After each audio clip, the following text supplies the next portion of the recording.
ৰাইজক ধুনীয়া বস্তু এটা দেখাম দেই, পূজা পাইছেই নহয়। আৰু এইবিলাক স্মৃতি জড়িত থাকে সৰুৰ পৰা যিহেতু অভ্যাস, আৰু ধুনীয়া বস্তু এটা দেখাম, আপোনাক চাই থাকক।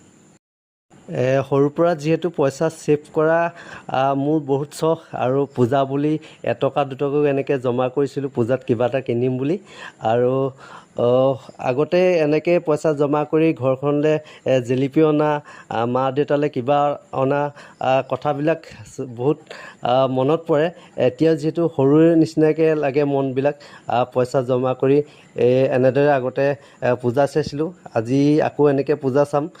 আপোনালোকৰ এনে ঘটনা আছে নেকি জনাবচোন। আৰু পইচা কিমান হ'ল মই জনাম বাৰু, কিমান ছেভ কৰিলোঁ।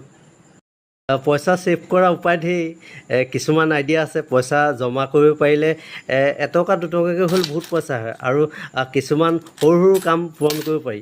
আপোনালোকৰ আইডিয়াবিলাক জনাবচোন, কেনেদৰে পইচা জমা কৰে, বা কিবা ক'ৰবাত ফুৰিবলৈ যাবলৈ, কিবা ল'বলৈ কেনেকৈ পইচা জমা কৰে আপোনালোকে জনাবচোন মেছেজ কৰি।